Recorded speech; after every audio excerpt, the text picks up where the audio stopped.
வணக்கம் நண்பர்களே. உங்க குதிகால் இப்படி வெடிச்சு ரத்தம் வர்ற அளவுக்கு இருக்குதா? நடக்கும்போது வலி ஏற்படுதா?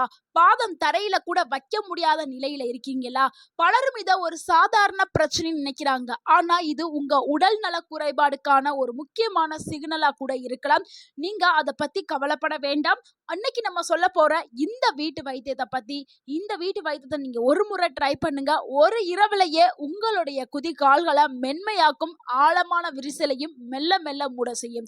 ஸோ இந்த வீடியோவை முழுசா பாருங்க. உங்களுடைய கால்கள் அழகாக்கப்படும். முதல்ல குதிகால் வர்றதுக்கான காரணத்தை தெரிஞ்சுக்குவோம். ஸோ காரணங்களை தெரிஞ்சாதான் நம்ம அதை சரி பண்ண முடியும். குதிகால் ஏன் வெடிக்குது தெரியுமா? அதிகமான வறட்சி, நீர் குறைவுனால, கால்சியம் மற்றும் விட்டமின்ஸ்கள் ஊட்டச்சத்து உங்க உடல்ல குறைவா இருக்கிறதுனால, அதிக நேரம் நீங்க நின்றுகிட்டே வேலை செய்யறதுனால, தவறான செருப்பு காலணிகள் அணியறதுனால, சர்ம பராமரிப்பு உடல்ல இல்லாததுனால, ஸோ இந்த காரணங்கள் அதனாலதான் உங்களுக்கு பாதங்கள்ல வெடிப்பு வருது.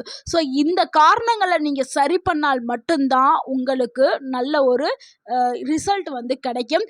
அதுக்கு முன்னாடி நீங்க நிறைய பேர் என்ன பண்ணிருப்பீங்க, இந்த குதிகாலில் வெடிப்பு வந்த உடனே நிறைய கிரீம்ஸ் போய் வாங்கி போட்டிருப்பீங்க. ஆனால் அது எல்லாமே டெம்பரவரியாக சில நாட்கள் மட்டும் சரியான மாதிரி இருக்கும். திருப்பி இந்த பிரச்சனை வந்துடும். ஸோ திருப்பி உங்கள் உடலில் ஊட்டச்சத்துக்கள் குறைபாடு, உடலில் தண்ணி பற்றாக்குறை இந்த மாதிரிலாம் இருக்கும் பொழுது திருப்பி திருப்பி இந்த பாதத்தில் கால் வெடிப்பு வரும். ஸோ இது எல்லாத்தையும் நீங்கள் இதை தெரிஞ்சுட்டு இதை நீங்கள் சரி பண்ணணும். ஸோ அதனால தான் அந்த காரணங்களை நான் முன்னாடி சொன்னேன். ஸோ அடுத்து இதை எப்படி சரி பண்ணுறது அப்படிங்கிறத பார்த்துடலாம். இந்த குதிகால் வெடிப்பு தானே, இது சாதாரண ஒரு குதிகால் வெடிப்பு தானே நிறைய பேர் அசால்ட்டாக விட்டுருவாங்க. சில பேர் ரொம்ப ஃபீல் பண்ணுவாங்க, ஐயோ இது ரொம்ப அசிங்கமாக தெரியுது அப்படின்னு ரொம்ப ஃபீல் பண்ணுவாங்க. அசிங்கமாக தெரியுதுன்னு ஃபீல் பண்ண வேண்டாம். நம்ம சொல்லக்கூடிய இந்த ரெமெடி சரி பண்ணிடும். நீங்கள் அலட்சியமாக எடுத்துக்கிட்டவங்க சீரியஸாக அதை எடுத்துக்கிறங்க. ஏன்னா குதிகால் வெடிப்பு சில நேரங்களில் ரொம்ப சீரியஸான பிரச்சனையே உண்டு பண்ணும். சில நேரத்தில் இதோடைய விரிசல்ல இருந்து ரத்தம் வர ஆரம்பிக்கும், இன்ஃபெக்ஷன் அதிகமாயிரும். டயபெட்டிஸ் இருக்கிறவங்க, அதாவது சர்க்கரை நோய் இருக்கிறவங்களுக்கு மிகப்பெரிய ஆபத்தை உருவாக்கும். அதனால தான் நம்ம இப்போ சொல்லக்கூடிய இந்த ரெமெடி ரொம்ப ரொம்ப பாதுகாப்பானது தான்.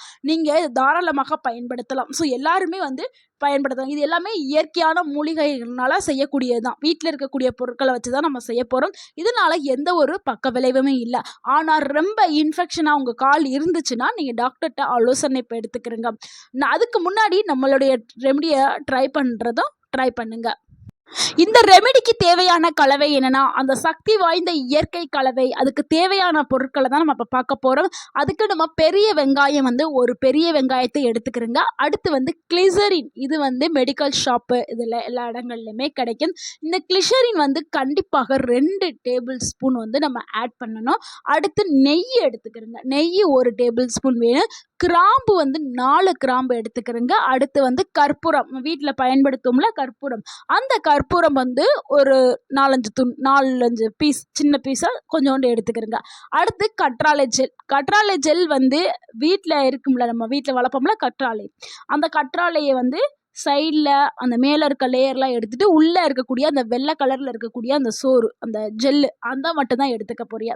ஸோ ஒரு கற்றாழை வீட்டில் இல்லாதவங்க கடைகளில் கற்றாழை ஜெல் விற்கிது. ஸோ அதை எடுத்துக்கிறோங்க. அடுத்து தேங்காய் எண்ணெய் 2 டேபிள் ஸ்பூன் நம்ம சேர்க்க போகிறோம். அடுத்து மெழுகுவர்த்தி இருக்கலாம், அது சிறிதளவு துண்டு நம்ம யூஸ் பண்ண போகிறோம். ஸோ இதுதான் நம்மளுக்கு தேவையான பொருட்கள். இது எல்லாத்தையுமே ரெடி பண்ணி வச்சுக்கிறோங்க. இப்போ அந்த ரெமெடியை எப்படி தயாரிக்கிறது அப்படிங்கிறத பார்த்துடலாம். நீங்க நினைக்கலாம், சாதாரண ஒரு குதிகால் வெடிப்புக்கு இவ்வளவு பொருட்கள் சொல்றாங்களே அப்படின்னு நினைக்கலாம். ஸோ இந்த எல்லா பொருட்களையும் சேர்க்கும் பொழுதுதான் அது முழுமையா உங்களுக்கு சரியாகும். ஸோ எதுக்காக இந்த ஸ்பெசிஃபிக்காக இத்தனை பொருட்கள் நம்ம சேர்க்குறோம் அப்படிங்கிறதுக்கான அதனுடைய நன்மைகளை நீங்கள் தெரிஞ்சுக்கிறணும். அதை தான் சொல்ல போகிறேன். ஸோ வெங்காயம் எதுக்காக சேர்க்குறோம்னா, அது நேச்சுரலாகவே அதில் ஆன்டிபயோட்டிக் தன்மை இருக்குது. இதனால் இன்ஃபெக்ஷன்ஸ் எல்லாத்தையுமே ரெடியூஸ் பண்ண செய்யும். அடுத்து கிளிசரின் என்ன பண்ணுதுன்னா, ஸ்கின்னை நல்லா மாய்ஸ்சரிங் பண்ணுறதுக்கு போக்குறதுக்கு பயன்படுது. அடுத்து நெய் இதில் சேர்க்குறோம்ல, நெய் வந்து என்ன பண்ணுதுன்னா டீப் கீலிங் பண்ணும். ஸோ வந்து நல்லா உள்ள ஆழமாக போய் இருக்கக்கூடிய அந்த செல்ஸ் எல்லாத்தையுமே க்ளீன் பண்ணுற வேலையை, அந்த கிராக்ஸ் உங்களுடைய அந்த 2 வெடிப்பு எல்லாம் இருக்குல்ல, ஆழ்ந்த சிலருக்குலாம் வந்து ரொம்பவே வெடிச்சு ரத்தம் வர அளவுக்கு இருக்கும். ஸோ அது எல்லாத்தையுமே ரிப்பேர் பண்ணுற வேலையை நெய் செய்யுது. அடுத்து கிளிசரின் வர்சஸ் நெய். ஸோ 2மே நீங்கள் பயன்படுத்தலாம். ட்ரை ஸ்கின் இருக்கிறவங்க கிளிசரினை பயன்படுத்துங்க, ஓகேங்களா? மற்ற நார்மலாக இருக்கிறவங்க எல்லாருமே நெய் யூஸ் பண்ணிக்கலாம். ஸோ நல்லா டீப்பாக கிராக்கை க்ளீன் பண்ணுறதுக்கு நெய் வந்து கண்டிப்பாக தேவைப்படும். அடுத்து வந்து கற்றாழை ஜெல். கற்றாழை ஜெல் என்ன பண்ணுதுன்னா, அது ஒரு கூலிங் ஏஜென்ட். எல்லாருக்குமே தெரியும், கற்றாழை வந்து நம்ம உடம்பை வந்து நல்லா கூல் பண்ண செய்யும். ஸோ நம்மளுடைய கால்களையும், அது என்ன ஹீட்னால தானே இந்த வெடிப்பு வருது அப்படின்னு நீங்கள் கேள்விப்பட்டிருப்பீங்க.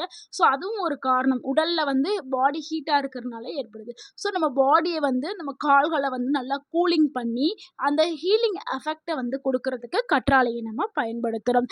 அடுத்து கிராம்பு எதுக்காக பயன்படுத்துகிறோம்னா, வலி. ஏன்னா இந்த வெடிப்பு இருக்கிற இடத்துல வலி இருந்துக்கிட்டே இருக்கும். ஸோ வலியை போக்குறதுக்கு தான் கிராம்பு. கிராம்பு வந்து இயற்கையாகவே ஒரு வலி நிவாரணிங்க. அது வந்து ஆன்டிசெப்டிக்காக கிராம்பு வந்து நம்மளுக்கு பயன்படுது. ஸோ அதனால தான் கிராம்பை பயன்படுத்துகிறோம். அடுத்து கற்பூரம். கற்பூரம் எதுக்காக பயன்படுத்தணும்? அது கூலிங் சென்சேஷன். இதுவும் வந்து பாடியை வந்து கூல் பண்ணுறதுக்கு, அந்த இன்ஃபெக்ஷன், அங்கே இருக்கக்கூடிய இன்ஃபெக்ஷன்ஸ் எல்லாத்தையுமே கண்ட்ரோல் பண்ணுற தன்மை கற்பூரத்துக்கு இருக்குது. அதனால தான் கற்பூரம் சேர்க்குறோம். அடுத்து மெழுகையும் தேங்காய் எண்ணெயும் சேர்க்குறோம். ஸோ ப்ரொடக்டிவ் ஒரு லேயர் ஃபார்மை வந்து மெழுகும் தேங்காய் எண்ணெயும் நம்மளுக்கு வந்து கிரியேட் பண்ணி கொடுக்கும். ஸோ அந்த லேயர் இருக்கிறதுனால நம்மளுடைய கால்கள் வந்து பாதுகாக்கப்படும். ஸோ அதுக்காக தான் மெழுகு தேங்காயை சேர்க்குறோம். ஸோ இப்போ நம்ம இந்த இன்க்ரீடியன்ஸ் எல்லாம் எதுக்கு நம்ம சேர்க்குறோங்கிறத நீங்கள் தெரிஞ்சுக்கிட்டீங்க. ஸோ அதனால் இதில் ஒரு இன்க்ரீடியண்ட்டை கூட நீங்கள் மிஸ் பண்ணாமல் எல்லா இன்க்ரீடியண்ட்டையுமே நீங்கள் சேர்த்துக்கிறீங்க. ஸோ இது எப்படி ப்ரிப்பேர் பண்ணணும் அப்படிங்கிறத பார்த்துடலாம். ஸோ ஃபஸ்ட்டு நம்ம வெங்காயத்தை என்ன பண்ணணும், அதை ஒரு பேஸ்ட்டாக ஆக்கிக்கிறணும். அதை குட்டி குட்டியாக நீங்கள் கட் பண்ணி அதை மிக்ஸி ஜாரில் போட்டு நீங்கள் அரைச்சி ஒரு பேஸ்ட்டாக ஆக்கி எடுத்து வச்சுக்கிறோங்க. ஒரு வெங்காயம் ஃபுல்லாமே அதில் கற்றாழை ஜெல்லையும் சேர்த்துக்கிறோங்க. ஸோ வெங்காயம், கற்றாழை ஜெல் எல்லாத்தையும் நல்லா வந்து மிக்ஸி ஜார்லேயே போட்டு நல்லா அடிச்சிட்டிங்கன்னா நல்லா அரைச்சி கொடுத்துரும். ஸோ நல்லா மிக்சிங்காக ஆயிரும். எல்லாமே கற்றாழை ஜெல்லும் மிக்சிங் ஆயிரும், தண்ணியை நல்லா ஆயிரும், ஜூஸ் மாதிரி ஆயிரும். ஏன்னா அது நம்ம கட் பண்ணி போடும்போது கட்டி கட்டியாக இருக்கும், அது ஜூஸ் மாதிரி ஆகி நல்லா வந்துடும். அடுத்து என்ன பண்ணுறீங்கன்னா, கிளிசரின் ப்ளஸ் நெய் இது 2ஐயும் நல்லா மிக்ஸ் பண்ணிடுங்க. ஸோ அதையும் நல்லா மிக்ஸ் பண்ணி வச்சுட்டு, அடுத்து இதில் வந்து என்ன பண்ணுன்னா, கிராம்பு பொடியை வந்து சேர்த்துக்கிறேங்க. கிராம்பு பொடியை சேர்த்துட்டு, அடுத்து கற்பூரம் இருக்குல்ல, நம்ம எடுத்து வச்சுருக்க கற்பூரத்தை நல்லா க்ரஷ் பண்ணிவிட்டு இதில் வந்து சேர்த்துக்கிறங்க. இப்போ என்ன பண்ணுங்க, வெங்காயம், கற்றாழை, கிளிசரின், நெய், கிராம்பு, கற்பூரம் இது எல்லாத்தையுமே ஒரு பேஸ்ட் மாதிரி நல்லா கலக்குன்னு கலக்கிடுங்க. கலக்கிட்டு ஃபஸ்ட்டு நம்மளுடைய கால்களில் வந்து அப்ளை பண்ணணும். ஸோ இது எல்லாத்தையும் கலக்கி வச்சுக்கிறோங்க. இது ஒரு செட்டப். அடுத்து நம்ம மெழுகும் தேங்காய் எண்ணெயும் ஒரு செட்டப் நம்ம ரெடி பண்ணணும். ஸோ மெழுகையும் தேங்காய் எண்ணெயும் நல்லா மெல்ட் பண்ணி அதை ஒரு சைடில் வச்சுக்கிறோங்க. ஸோ 2 பவுல் நீங்கள் ரெடி பண்ணி வச்சுக்கிறோங்க. அடுத்து இதை எப்படி வந்து பயன்படுத்துறது அப்படிங்கிறத பார்த்துடலாம். ஸோ இப்போ பயன்படுத்துகிற முறைங்கிறது ரொம்ப ரொம்ப முக்கியம். இந்த நீங்கள் நல்லா கவனிங்க. ஃபஸ்ட்டு வந்து உங்கள் கால்களில் இருக்கக்கூடிய அந்த டெட் செல்ஸ் எல்லாத்தையுமே ரிமூவ் பண்ணிட்டு தான் இந்த இன்க்ரீடியண்ட்டை நம்ம பயன்படுத்தணும். ஸோ டேரெக்டாக நம்ம பயன்படுத்தணும்னா நம்மளுக்கு வந்து ரிசல்ட் வந்து அவ்வளோ தூரத்துக்கு வராது. ஸோ அதனால தான் நம்ம கால்களில் வந்து நம்ம ஃபஸ்ட்டு சுத்தம் செய்யணும், க்ளீன் பண்ணணும். ஃபஸ்ட்டு நம்ம பாத்தை வந்து 10 நிமிஷம் வந்து தண்ணியில் ஊற வைக்கணும். நம்ம பாத்தை தண்ணியில் ஊற வைக்கும்போது அந்த டெட் செல்கள் எல்லாமே ஈஸியாக ரிமூவ் ஆயிடும். ஸோ அந்த ரிமூவ் பண்ணுறதுக்கு நம்ம என்ன பண்ணணும், ஸ்க்ரப்பர் இருக்குல்ல, ஸ்பாஞ்சி கார்டு ஸ்க்ரப்பர், அது இல்லைன்னா நீங்கள் நார்மலாக என்ன ஸ்க்ரப்பர் வந்து நீங்கள் தேய்ச்சி குளிக்க யூஸ் பண்ணுறீங்களோ அதை யூஸ் பண்ணிக்கிறேங்க. ஸோ அந்த ஸ்க்ரப்பரை வச்சு இந்த டெட்ஸ் எல்லாத்தையும் நல்லா ரிமூவ் பண்ணணும். நல்லா தண்ணியில் ஊறினதுக்கு அதுக்கும் அந்த ஸ்க்ரப்பரை வச்சு தேய்க்கும்போது அங்கே இருக்கக்கூடிய அழுக்கு, இன்ஃபெக்ஷன்ஸு, அப்புறம் வந்து அந்த டெட் செல்லு எல்லாமே நீட்டாக வெளியில் போயிடும். ஸோ வெளில போனதுக்கப்புறம் என்ன பண்ணுறீங்கன்னா, நம்ம இங்கே ரெடி பண்ணி வச்சுருக்கோம்ல இந்த மிக்சர் 2 பவுலில் ரெடி பண்ணி வைக்க சொன்னேன். ஸோ அதில் ஃபஸ்ட்டு நம்ம இந்த கற்றாழை இதெல்லாமே ஃபஸ்ட்டு ஃபஸ்ட்டு ரெடி பண்ணி வச்சோம்ல, அதை வந்து நம்ம அப்ளை பண்ணுங்க. நல்லாவே அப்ளை பண்ணி ஒரு மசாஜ் கொடுத்துட்டே இருங்க. நல்லா அப்ளை பண்ணிவிட்டு அடுத்து இன்னொரு பவுல் ரெடி பண்ணி வச்சோம்ல, தேங்காய் எண்ணெயும் மெழுகும், அது வந்து லேயர். ஸோ இதை அப்ளை பண்ணி அதை முடிச்சதுக்கப்புறம் தேங்காய் எண்ணெய் மெழுக ஒரு லேயர் மாதிரி அப்ளை பண்ணிவிட்டு இதுக்கு மேலே ஒரு காட்டன் சாக்ஸை வந்து நீங்கள் போட்டுட்டு தூங்குங்க. ஸோ இது நைட்டு நேரத்தில் நீங்கள் செய்கிறது ரொம்ப நல்லது. இதை நீங்கள் நைட்டில் செய்கிறது தான் நல்லது. ஏன்னா நைட்டில் தான் நம்ம நிறைய நேரம் தூங்குவோம். 8 மணி நேரம் இல்லைனா 7 மணி நேரம் தூங்குவோம்.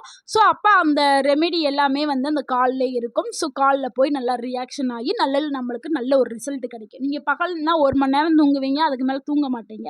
ஸோ அது வந்து நல்ல ஒரு ரிசல்ட்டை கொடுக்காது. ஸோ நைட்டு நீங்கள் இது மாதிரி பண்ணுறது நல்லது. நீங்கள் மறுநாள் காலையில் நீங்கள் பார்க்கும்போது உங்களுடைய பாதம் வந்து நல்ல மென்மையாக இருக்கும். நம்ம வந்து நல்லா சாஃப்ட் ஆகிறதுக்கான இன்க்ரீடியன்ட்ஸ் எல்லாமே சேர்த்துருக்கோம்ல, அதனால பாதம் பார்க்கறதுக்கு நல்ல மென்மையாக சாஃப்டாக இருக்கும்.